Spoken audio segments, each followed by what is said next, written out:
ಇತ್ಯಾದಿ ಸಾಧನೆಗಳು ನನ್ನಿಂದ ಆಗಬೇಕು ಎಂದು ಪ್ರಾರ್ಥನೆ ಮಾಡಿ ಕೆಲವು ಕರ್ಮಗಳನ್ನಾದರೂ ಮಾಡುವುದನ್ನು ರೂಢಿ ಮಾಡಿ. ನೀವು 100 ಕೆಲಸಗಳನ್ನು ಮಾಡ್ತೀರಿ, 100 ಕೆಲಸಗಳಲ್ಲಿ 95% ಸಕಾಮ ಮಾಡಿ, 5% ನಿಷ್ಕಾಮ. After few time, little while, 10% ನಿಷ್ಕಾಮ, 90% ಸಕಾಮ. 80% ಸಕಾಮ, 20% ನಿಷ್ಕಾಮ. 50% ಸಕಾಮ, 50 ನಿಷ್ಕಾಮ. 20 ಸಕಾಮ, 80 ನಿಷ್ಕಾಮ. 10% ಸಕಾಮ, 90% ನಿಷ್ಕಾಮ. 1% ಸಕಾಮ, 99% ನಿಷ್ಕಾಮ.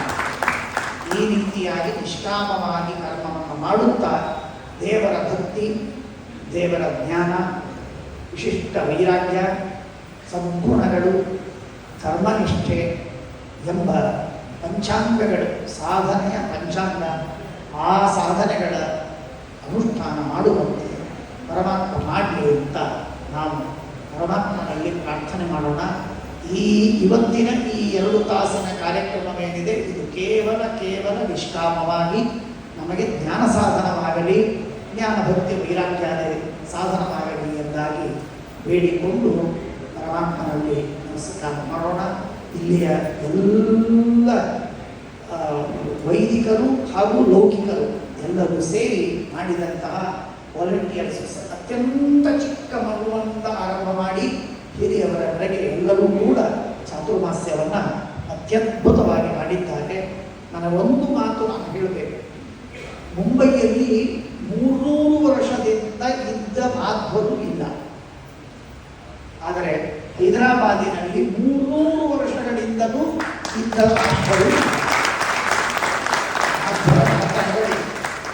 ಹಾಗಾಗಿ ಅಂತಹ ಮಾಧ್ವ ಸಂಖ್ಯೆ, ಮಾಧ್ವ ಪಾಪ್ಯುಲೇಷನ್ ಮ್ಯಾಕ್ಸಿಮಮ್ ಒಂದರ್ಥದಲ್ಲಿ ಇರುವಂತಹ ಒಂದು ಜಾಗ ಎಂದರೆ ಹೈದರಾಬಾದು, ಭಾಗ್ಯನಗರ.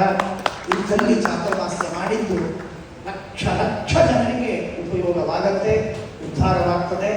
ಡೈರೆಕ್ಟ್ಲಿ ಇಂಡೈರೆಕ್ಟ್ಲಿ ಅವರೆಲ್ಲರಿಗೆ ಮನಸ್ಸಿನ ಮೇಲೆ ಪರಿಣಾಮವಾಗುವಂತಹದ್ದು. ಅತ್ಯಂತ ಉತ್ತಮವಾದ ರೀತಿಯಲ್ಲಿ ಚಾತುರ್ಮಾಸ್ಯವನ್ನು ಬೆಳಗಿನ ಪಾದಪೂಜೆ ಇತ್ಯಾದಿ ವ್ಯವಸ್ಥೆ ಅಥವಾ ಮಹಾಸ್ವಾಮಿಗಳವರ ಮಹಾಪೂಜೆ, ನಂತರದ ತೀರ್ಥ ಪ್ರಸಾದ, ಸಂಜೆಯ ಪ್ರವಚನಗಳು ಹಾಗೂ ಇಲ್ಲಿ ನಡೆಯುವ ಕಲ್ಚರಲ್ ಪ್ರೋಗ್ರಾಮ್ಸ್, ವಿದ್ವಾಂಸರ ಉಪನ್ಯಾಸ ಇತ್ಯಾದಿ ಒಂದಲ್ಲ ಎರಡಲ್ಲ 100 ತರಹದ ಕಾರ್ಯಕ್ರಮಗಳನ್ನು ಮಾಡಿದ್ದಾರೆ. ಅದೆಲ್ಲವೂ ಕೂಡ ತುಂಬ ಸಂತೋಷವಾಗಿದೆ. ಇಡೀ ಸಮಾಜ ಅದನ್ನು ನೋಡಿ ಮೆಚ್ಚಿ ಸಂತೋಷದಿಂದ ಕೊಂಡಾಡ್ತಾ ಇದೆ. ಅಂತಹ ಉತ್ತಮವಾದ ಕಾರ್ಯವನ್ನು ಮಾಡಿದ ಭಾಗ್ಯನಗರದ ಎಲ್ಲ ಭಾಗ್ಯವಂತರಿಗೂ ಕೂಡ ಭಾಗ್ಯ ಇನ್ನೂ ಹೆಚ್ಚಾಗಲಿ ಅಂತ ಹೇಳ್ತಾ ನಾನು ಮಾತನಾಡಲು